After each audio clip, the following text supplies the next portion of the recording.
सोचिए, आपको रोंगटे खड़े कर देने वाली कोई हॉरर कहानी बनानी है, वो भी बिल्कुल मुफ्त। हेलो, और इस एक्सप्लेनर में आपका स्वागत है।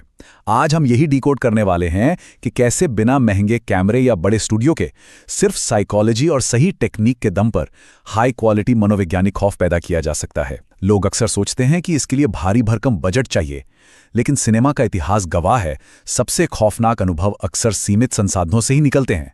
बस थोड़ी सी क्रिएटिविटी चाहिए। तो क्या सच में बिना पैसों के असली हॉरर क्रिएट किया जा सकता है? ये सवाल हर नए फिल्ममेकर के दिमाग में आता है। सबको लगता है कि डराने के लिए करोड़ों का बजट और हॉलीवुड लेवल के स्पेशल इफेक्ट्स चाहिए, पर सच कहूं, ये सोच बिल्कुल गलत है। डर कोई ऐसी चीज नहीं है जिसे कंप्यूटर ग्राफिक्स से खरीद लिया जाए।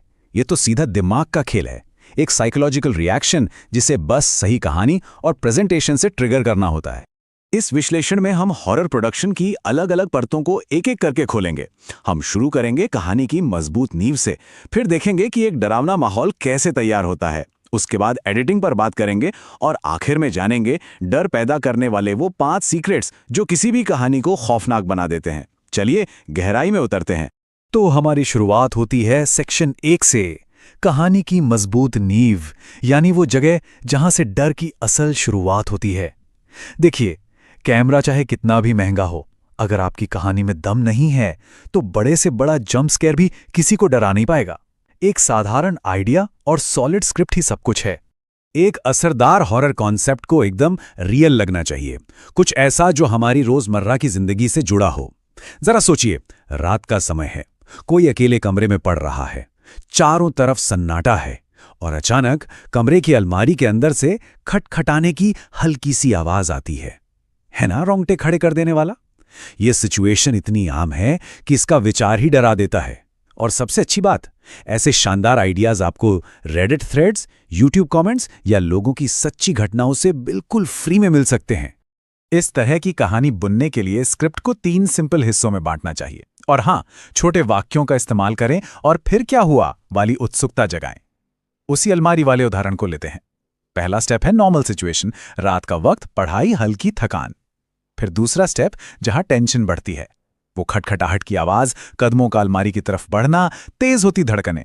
और फिर तीसरा स्टेप, एक अनएक्सपेक्टेड ट्विस्ट, अलमारी खोलने पर शायद वहां कोई नहीं है, पर तभी ठीक पीछे से किसी की ठंडी सांस महसूस होती है। इस तरह की छोटी और असरदार लाइनें ऑडियंस को स्क्रीन से बांधे रखती हैं। जब कहानी तय हो जाए तो उसे फील कराने की बारी आती है। आगे बढ़ते हैं सेक्शन 2 की तरफ। एक डरावना माहौल बनाना, यानी खौफ के एलिमेंट्स इकट्ठा करना। ये वो फेज है जहां हम ऐसे ऑडियो और विजुअल पीसेस जमा करते हैं जो उस खौफनाक माहौल की नींव रखते हैं। ये जानकर हैरानी हो सकती है कि ये सब करने के लिए ऑनलाइन ढेरों फ्री रिसोर्सेज मौजूद हैं। आइडियाज के लिए इंटरनेट फोरम्स तो हैं ही, विजुअल्स के लिए पिक्सेल्स और पिक्साबे जैसी वेबसाइट्स यूज की जा सकती हैं। डरावनी आवाजों के लिए यूट्यूब ऑडियो लाइब्रेरी किसी खजाने से कम नहीं है। और एडिटिंग, उसके लिए कैपकट या वीएन एडिटर एकदम परफेक्ट और फ्री हैं। मतलब बिना 1 रुपया खर्च किए एक बेहतरीन विजन को हकीकत में बदलने के सारे टूल्स मौजूद हैं। अब विजुअल्स की बात करें तो खाली सड़कों या अंधेरे कमरों में सब कुछ साफ साफ दिखाने की बिल्कुल जरूरत नहीं है। बस एक हल्का सा हिंट ही काफी है। उसी अलमारी वाले सीन में किसी भयानक भूत का चेहरा दिखाने के बजाय दरवाजे के नीचे से आती एक अजीब सी लंबी परछाई दिखाना कई ज्यादा खौफनाक है। परछाइयों से खेलिए और बाकी का काम ऑडियंस के दिमाग पर छोड़ दीजिए, क्योंकि इंसान की अपनी कल्पना ही दुनिया के सबसे डरावने मॉन्स्टर्स पैदा करती है। साउंड डिजाइन में भी एक बड़ी गलती अक्सर लोग करते हैं, लगातार डरावना म्यूजिक बजाना। सच कहूं तो ये बहुत जल्दी उबाऊ हो जाता है। इसके बजाय एक धीमी, नेचुरल आवाज के साथ दिल की धड़कन या फर्श के चरमराने जैसी आवाजों का मिक्स यूज करना चाहिए। और फिर एकदम सन्नाटा। ये स्ट्रैटेजिक साइलेंस दिमाग को हाई अलर्ट पर डाल देता है। अचानक हुए सन्नाटे से ऑडियंस को लगता है कि अब कुछ बहुत बुरा होने वाला है और खौफ अपने पीक पर पहुंच जाता है। चलिए, सारे एलिमेंट्स जमा हो गए। अब असली जादू होता है एडिटिंग टेबल पर। सेक्शन 3, एडिटिंग और अंतिम रूप। इसे आप कह सकते हैं एक बुरे सपने को फ्रेम बाय फ्रेम जोड़ना। कच्चा फुटेज जब मिल जाए तो उसे इस तरह काटना और पिरोना कि वो एक परफेक्ट मिस्ट्री बन जाए। यही वो कला है जो कहानी में जान फूंक देती है। एडिटिंग करते वक्त एक बात हमेशा याद रखनी चाहिए, जंप स्केयर्स यानी अचानक डरा देना बस कुछ सेकंड्स का रोमांच देते हैं। तेज आवाज के साथ कोई चेहरा सामने आया, आप चौंके और बात खत्म। लेकिन साइकोलॉजिकल हॉरर वो बहुत लंबे समय तक दिमाग में रेंगता रहता है। इसके लिए फुटेज के कलर टोन को डार्क, नीला या कोल्ड रखना बहुत असरदार होता है।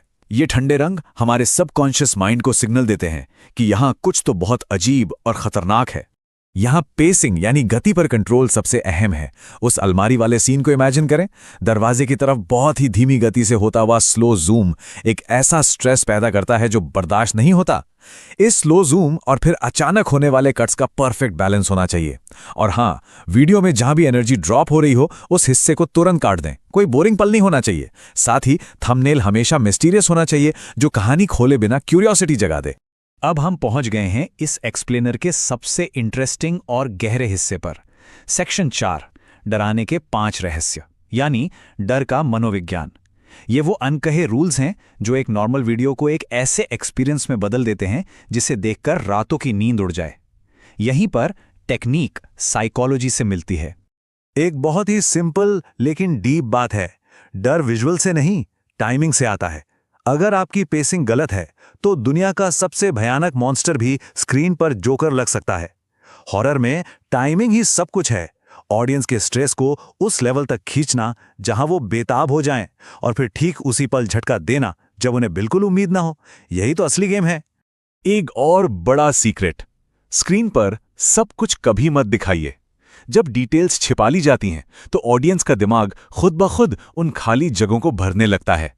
अंधेरे कोने में क्या छिपा है ये जाने बिना उस कोने को घूरना ज्यादा भयानक है। ये इंसानी दिमाग को एक वेपन की तरह इस्तेमाल करता है, ऐसी डरावनी इमेजेस क्रिएट करने के लिए जिसे कोई भी इफेक्ट्स कभी नहीं बना सकता। सस्पेंस ही डर की असली खुराक है। और सन्नाटे की ताकत को तो बिल्कुल नजरअंदाज मत कीजिएगा। हम सोचते हैं कि डरावनी चीखें या लाउड म्यूजिक ही डराएंगे, लेकिन जानबूझकर चीजों को स्लो करना और एक ऐसा सीन बनाना जहां पूरी तरह से ऑडियो गायब हो, एकदम पिन ड्रॉप साइलेंस, ये अक्सर खौफ के ऐसे मोमेंट्स क्रिएट करता है जो दिमाग से जाते नहीं। रियल लाइफ में भी पूर्ण सन्नाटा बहुत अनकंफर्टेबल होता है ना, बस इसे ही स्क्रीन पर उतारना है।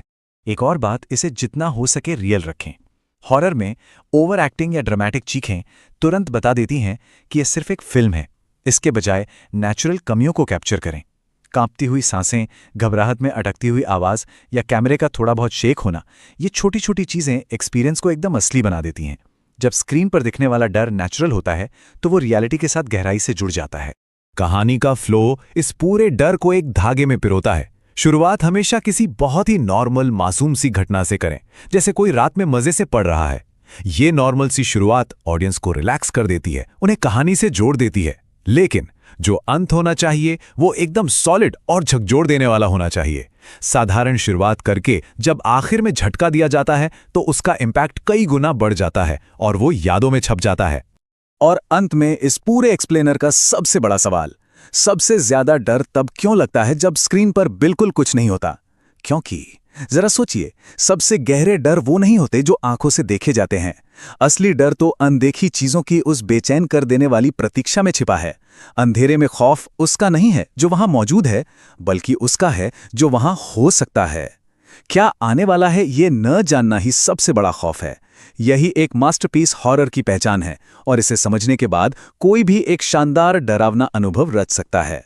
इस एक्सप्लेनर से जुड़ने के लिए बहुत बहुत धन्यवाद।